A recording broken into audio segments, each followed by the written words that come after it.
pushing folks around. Changes in the backseat, polish and crown, we're going down, going down. Well, Bush 2 is in the White House, he's passing tax reforms, giving $1 trillion to his rich friends, they're stealing from the poor, don't blink your eyes, it's still the story. Corporations in the Pentagon just cooking up the wars. Congress at the State House say fuck you to the world, then the Yukon, then the Yukon.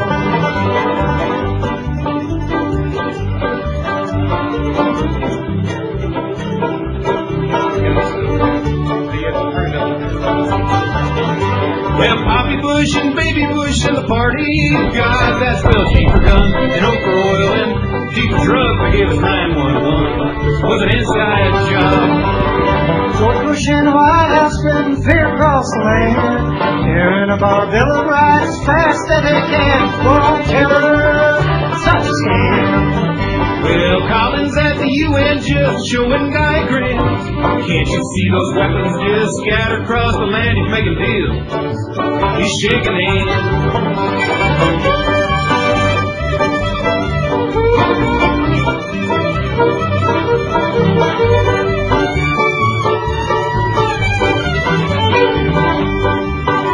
Well, Rummy's in the desert, got blood on his hands. Wolfie's at the World Bank, making new demands. We'll take your oil, you keep the sand. We got Evergreen in the Middle East, Guantanamo down south. Congress got that Patriot Act just shoving them down its mouth. They took our Constitution and threw it out. They'll call those in the White House and they say he's pushing frame. All these corporate parties and their voting machines, we cast our votes, they wipe the cream.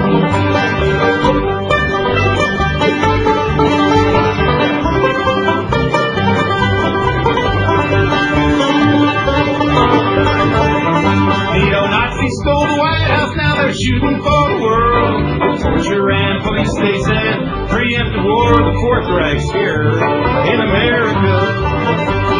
King George in the White House is pushing folks around. Changes in the backseat, polishing the crown. We're going down, we're going down.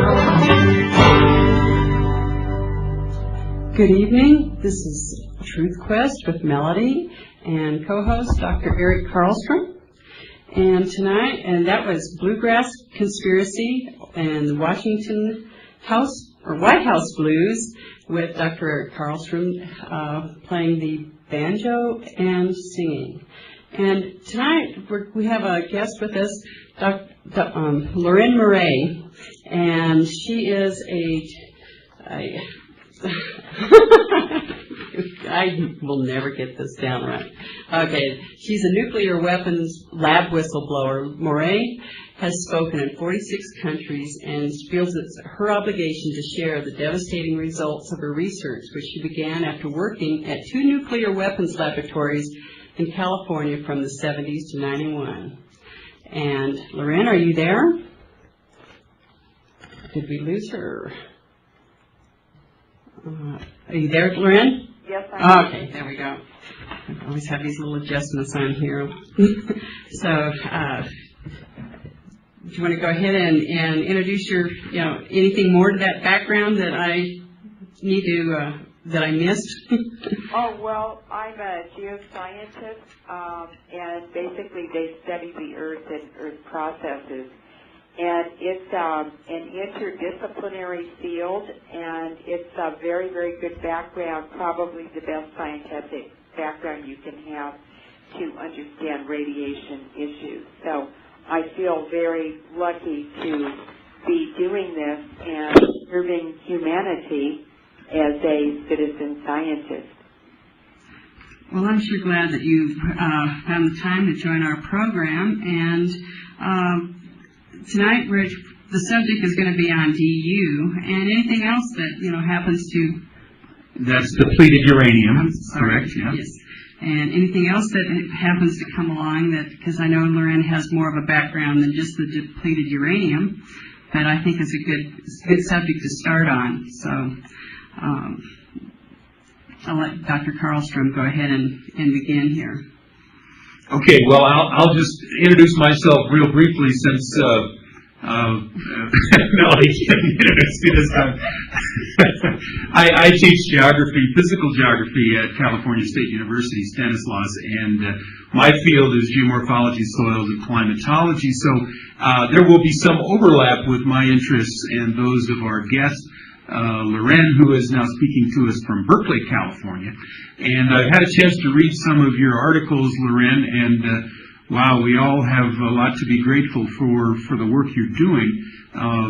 It seems a little bit like, since you have taken on this role of international emissary, kind of whistleblower on the effects of nuclear radiation, as in depleted uranium, etc., that you are kind of carrying on the work of another famous environmentalist, Helen Caldicott. I was just wondering if you're familiar with her and whether you two communicate at all. She was very inspiring writer and speaker internationally back in the 80s and 90s. Well, she's still having an impact, and it's so terribly important for people like her to inform the general public, and it's kind of unusual for scientists to really communicate with the public. Now, very early on, I was interested in making science transparent for citizens because basically citizens, through taxation, have supported scientific research for decades, and they really should benefit from it. But a lot of it gets hijacked and by private entities, and then it ends up being turned against citizens and really harming them. And when I really understood the implications and the impact that depleted uranium, poison gas weapons are having, not just locally or regionally, but globally, there was no choice but to dedicate my life to warning humanity about this global poisoning of all living things. Could you explain perhaps the positions, the jobs that you had at Lawrence Livermore Lab, et cetera, where you learned and were exposed to these kinds of this kind of information? Well, I went to UC Davis and graduated in 1968. I was the first woman to graduate in that department, and I didn't really know what to do, so I worked for a year and went to Europe for 10 years and went on expeditions and worked for Louis Leakey in Africa and did many really exciting things and a lot of adventure. And then I came back to the U.S. and I did my master's degree in Near Eastern Studies, in other words, the ancient history of the Middle East and Central Asia at UC Berkeley. And then I still didn't know how to get a job, so I found a job at the Lawrence Berkeley Lab, which is where the Manhattan Project started, and it was at that time a nuclear weapons laboratory. And I was totally oblivious. I had no idea what nuclear weapons were. I was just interested in having fun and going on field trips.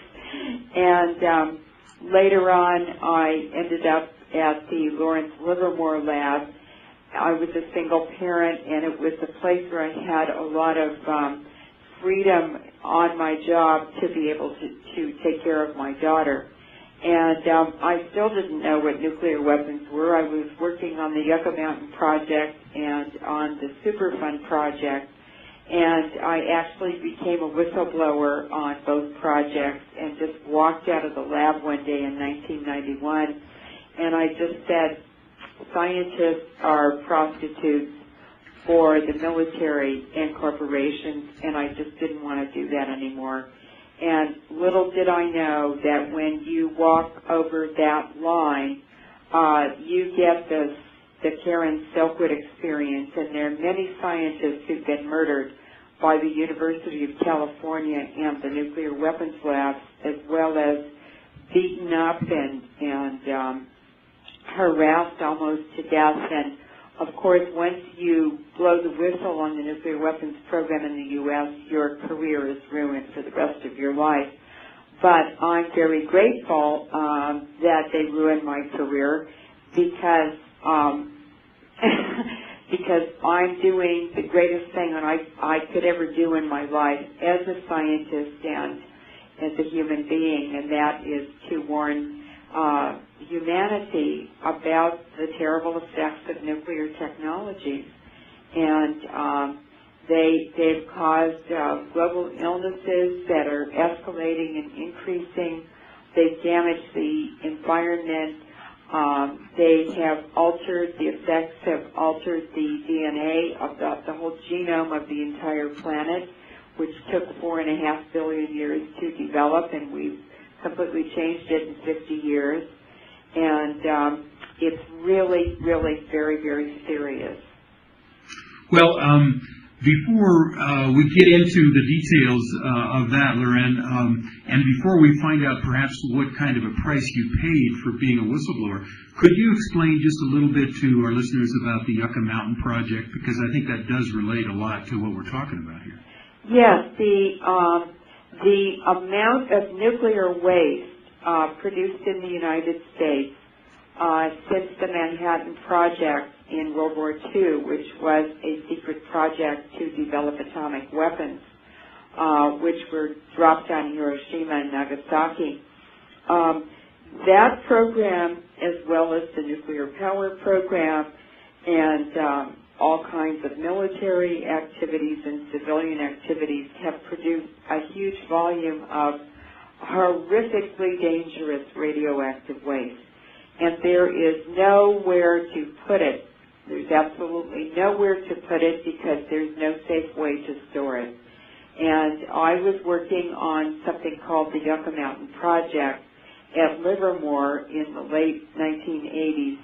And the U.S. government had selected the Nevada test site after being kicked out of every state in the U.S. for 50 years where they tried to build a repository. They finally went to Nevada where they conducted over 1,000 nuclear bomb tests, and so that part of Nevada is so radioactive, it's a national sacrifice zone, and they said, gee, well, we own that property and control it, so we'll just build the repository there. And the problem is that it's in an active volcanic region. It's in an active tectonic region, the second most active in the United States. In other words, there's 30 to 40 earthquakes every month where that repository is planned to be constructed. And there are actually hot springs under the repository. It's supposed to be completely dry, and it should be geologically stable. And they just picked the worst place in the world. It's going to be a moving Chernobyl if they ever construct it, but it's now very clear that they can't. And it was just, that's when I became a whistleblower. There was so much science fraud and contractor fraud, and it was despicable. And that is the most important public works project that has ever been undertaken in the U.S., and it was nothing but science fraud. I believe in one of your articles you mentioned that something like $3 billion were spent to try to find a site that would be safe for this high-level radioactive waste. Is that correct? That's right, and I'll tell you what happened at Yucca Mountain. Well, it started in New Mexico at the WIP project, Waste Isolation Pilot Project, which was conducted first, or sort of contemporaneously. And I was at Livermore when the canisters came back from the WIP project in New Mexico, and the bacteria had eaten the metal canisters that the waste was stored in less than 5 years. Now, they are mandated by court order and by the requirements and recommendations of the National Academy of Sciences to make that waste safe for something like 100,000 years.